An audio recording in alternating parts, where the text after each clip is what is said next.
failure ना failure बेखौ सिगां सोलोंना लाथों बिनि उनावहाय बुंथों किन्तु बेखौ जों दिनैनि तारिखाव बुंनो हाया जों बेसेबां सिटआव गेलेगोन जोंहा जों जिरायगोन सेन्ट्रेल कमिटियावहाय बेयाव जिरायनानै सम फैब्ला बेखौ डिसिसनखौ लागोन आरो नोंथांमोननो मिथिहोगोन जि उद्देश्यखौ लानानै बे हान्जाखौ दादों बे उद्देश्यखौ लानानैनो जोङो इलेक्सनखौ गेलेगोन जों एक्चुअली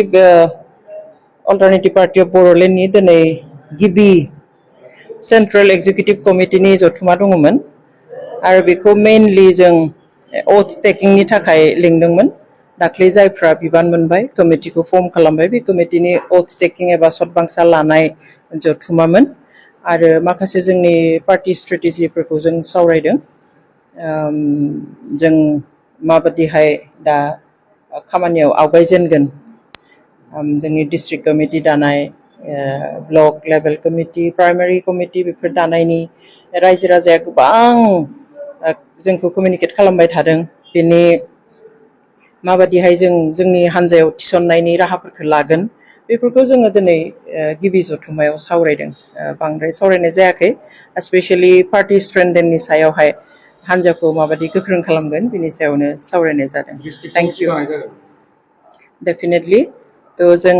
जों थांखि लादों 10 साननि मादाव डिस्ट्रिक्ट कमिटिफोरखौ दानाय जागोन माबेबा डिस्ट्रिक्टआ समफोरनिफ्रायनो स्टार्ट जागोन एसे गिदिंखानाय दङ आरो बेखौ दाखाङोब्ला गावबा गाव डिस्ट्रिक्टआवहाय ब्लक प्राइमारि बेफोरखौ दालांनो हासिगोन बेखौ दिनै ज'है थांखि लानाय जायो थेंक इउ फैबाय थानाय बिटिसि बिसायख'थियाव नोंथांमोना मा उद्देश्यखौ लानानै बिसायख'थियाव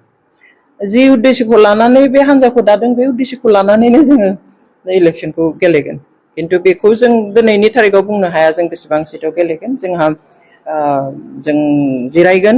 सेन्ट्रेल कमिटियावहाय बेयाव जिरायनानै सम फैब्ला बेखौ डिसिसनखौ लागोन आरो नोंथांमोननो मिथिहोगोन थेंक इउ इउपिपिएलनि सासे दैदेनगिरिया बुंदों जे अनजालि दैमारिनि जिथु दोलो दैदेननाय जिथु बिनि सायाव फोथायनाय गैया होननानै बुंदों आं नुदों माबा फैलार लिडार होननाय नुदों किन्तु आंहा बुंनांगौ जेबो गैया बेयाव अनेकआ अनेक बुंगोन किन्तु मोनसे खोथाखौल'सो आं बुंनो लुबैदों जे फैलार ना फेलियर बेखौ सिगां सोलोंना लाथों बिनि उनावहाय बुंथों थेंक इउ